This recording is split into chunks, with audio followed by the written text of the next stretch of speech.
कल की वीडियो में मैंने ये दावा किया था कि supreme court of Pakistan Imran Khan को सादिक और अमीन करार देने जा रही है। आज सुप्रीम कोर्ट के तारीखी फैसले में वो बात सच्ची साबित हुई। सुप्रीम कोर्ट ने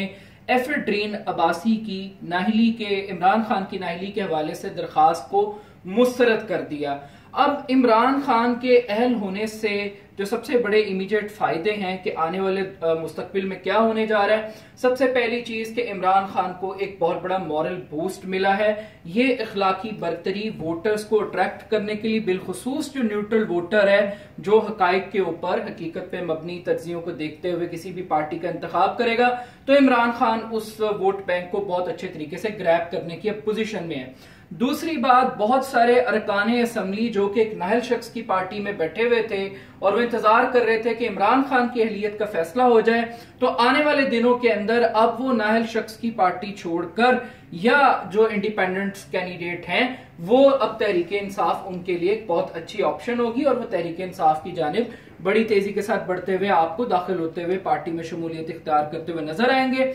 इसके अलावा जो सबसे अहम बात यह है कि इमरान खान का जो करप्शन के ऊपर स्टांस और जो पॉलिसी है उसको भी एक बहुत बड़ी तकवीयत मिलेगी आज के इस फैसले के बाद। लेकिन जो तहरीक इंसाफ के लिए सबसे बड़ा धचका है और मुस्लिम लीग नून की एक तरह से फतह भी है, वो जहांगीर खान तरीन की नाहली है जिनके पास सेक्रेटरी जनरल का ओहदा था। इमरान खान ने ग्रेस का मुजाहरा करते हुए ये नहीं कहा कि जहांगीर तरीन को क्यों निकाला, क्यों नाअहल किया। इमरान खान ने फैसले का खैर मकदम किया, एक दोस्त के नाते अफसोस का इजहार किया, लेकिन मेरा ख्याल है कि उनको इससे एक स्टेप और भी आगे जाना चाहिए था और जहांगीर तरीन से पार्टी का ओहदा वापस लेने का ऐलान करना चाहिए था, या कम से कम जहांगीर तरीन को एक ग्रेसफुली फौरी तौर पर आकर वो पार्टी की सेक्रेटरीशिप से इस्तीफा दे देते, बिल्कुल उसी तरीके से जैसे तहरीक इंसाफ ये कहती है इखलाकी बुनियाद के ऊपर कि एक नाअहल शख्स पार्टी का सरबराह नहीं बन सकता, वो तनकीद करती है, तो एक मॉरल स्टैंडर्ड्स को मेंटेन करना चाहिए। अच्छा, अब ये तो होगी तहरीक इंसाफ की और जहांगीर तरीन की, लेकिन दूसरी तरफ एक जो बहुत बड़ा सानहा आज हुआ है कि जो करप्शन के गॉडफादर हैं मियां मोहम्मद नवाज शरीफ और पूरा एक शरीफ खानदान, वो जो हुदैबिया पेपर मिल में डाका मारा गया था, आज वो हुदैबिया पेपर मिल केस में नैब की केस खोलने के हवाले से जो दरखास्त थी वो मुस्तरद कर दी गई है। अब ये एक बहुत बड़ा रिलीफ है मुस्लिम लीग नून के लिए, शरीफ फैमिली के लिए, लेकिन इस चीज को भी अब समझना चाहिए कि आखिर ऐसा क्या हुआ कि हुदैबिया पेपर मिल केस खुल नहीं सका। तो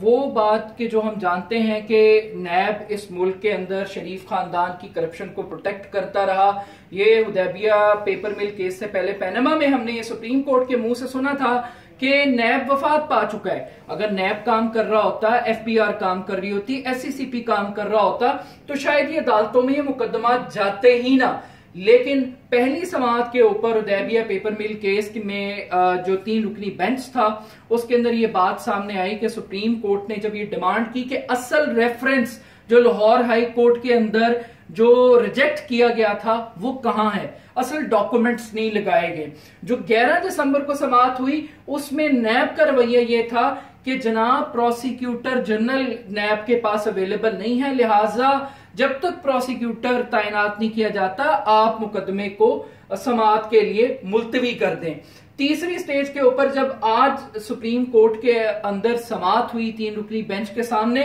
तो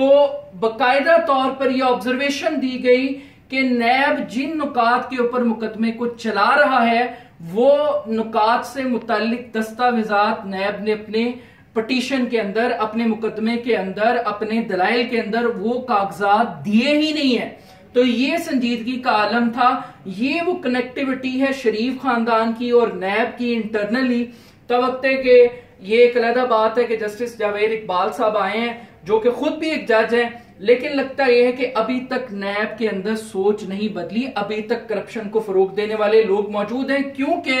नैब आज अदालत ने यह भी कहा कि आप ये नहीं कह रहे कि लाहौर हाई कोर्ट का जो फैसला था वो गलत था, आप एक अलहदा डोमेन सेट कर रहे हैं कि इसको खोल दें और कोई लॉजिकल रीजन हमें नहीं दे रहे और कोई लिंक्स नहीं बता रहे कि पनामा केस के तहत इसको किस तरीके से खोला जा सकता है। तो ये तहरीक इंसाफ पहले ही आइडेंटिफाई कर चुकी है। और सबसे बढ़कर जो डायलेमा इस केस के अंदर था वो कोर्ट की जानिब से था और आज के फैसले के अंदर भी। ये तो बड़ी अहम बातें बड़े अदब के साथ, बड़े एहतराम के साथ दोनों ऑनरेबल कोर्ट्स के बेंचेस के सामने मैं ये बात कह रहा हूं।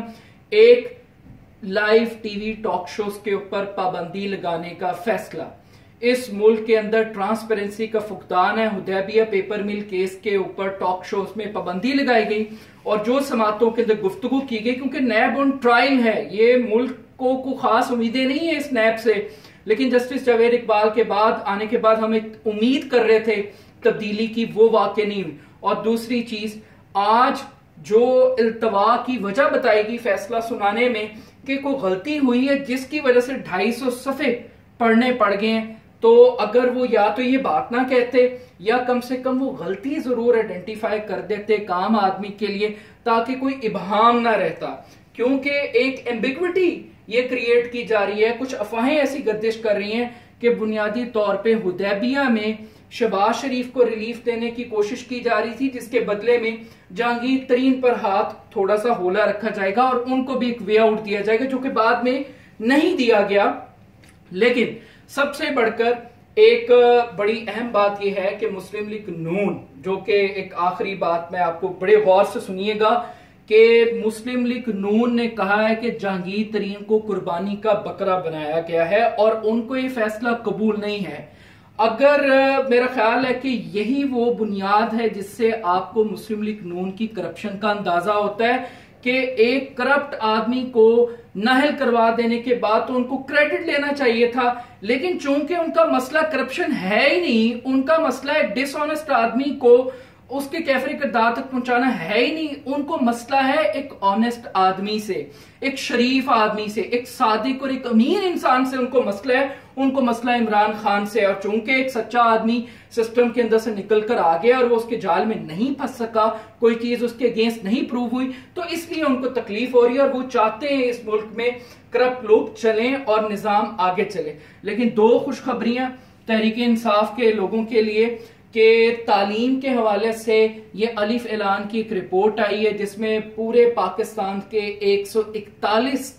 जो डिस्ट्रिक्ट्स हैं उनमें हरीपुर खैबर पख्तूनख्वा का जो जिला है वो नंबर 1 आया है तालीम के लिहाज से, जो रैंकिंग दी गई है। और जो दूसरी दर्जा बंदी का क्राइटेरिया है पीने के साफ पानी के हवाले से, कुर्सियों के हवाले से, इंफ्रास्ट्रक्चर के हवाले से खैबर पख्तूनख्वा पूरे पाकिस्तान में नंबर 1 आया है। आई थिंक तहरीक इंसाफ को अपनी इलेक्शन कैंपेन में इन रिपोर्ट्स का हवाला भी देना चाहिए। और इसके साथ ही पुलिस की हवाले से एक जो रिपोर्ट आई है खैबर पख्तूनख्वा की, गुज़श्ता 10 साल में 2017 का साल वो वाहिद साल रहा है जहां पर 51% दहशत गर्दी के वाकयात में कमी वाक़ हुई है, लॉ एंड ऑर्डर की सिचुएशन में कमी वाक़ हुई है। तो ये दो रिपोर्ट्स और तहरीक इंसाफ के लिए एक बहुत बड़ी अपॉर्चुनिटी कि वो अब अपने वोटर्स के ऊपर, कैंपेन के ऊपर फोकस करें और लोगों को इंस्पायर करें अपने वोट बैंक के थ्रू। और ये भी हो सकता है कि रिव्यू पिटीशन में जहांगीर तरीन एक मर्तबा फिर पार्लियामेंट के अंदर आपको अगले इंतखाबात में नजर आए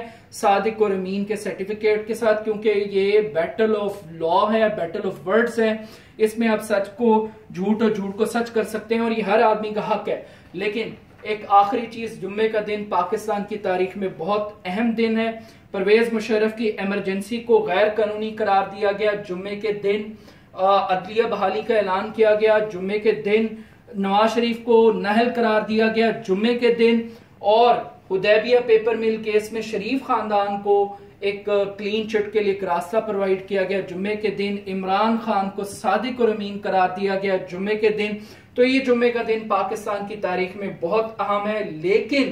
लेकिन मुस्तकबिल में PMLN का जो कैंडिडेट शहबाज शरीफ अगर प्राइम मिनिस्टर के लिए आता है तो मॉडल टाउन में 14 लोगों का कत्ल, पंजाब में 56 कंपनियों में करप्शन के मेगा स्कैंडल्स, मुल्तान मेट्रो और इस किस्म के करप्शन के बहुत सारे केसेस शहबाज शरीफ के मुंतजर हैं। वो यकीनन हुदैबिया में निकल गया, लेकिन लगता नहीं है कि इमरान खान ने जैसे नवाज शरीफ की विकेट गिराई है वो शहबाज शरीफ को भी, ये जो शोबाज शरीफ या ड्रामा शरीफ है, उसकी विकेट भी ज्यादा दूर नहीं है। ये आपको आने वाले दिनों में पता लगेगा। लेकिन आज का मैच तहरीक इंसाफ के लिए ज्यादा अहम है, लेकिन इसको आप 50-50 भी कह सकते हैं, मुस्लिम लीग नून के लिए भी और तहरीक इंसाफ के लिए भी।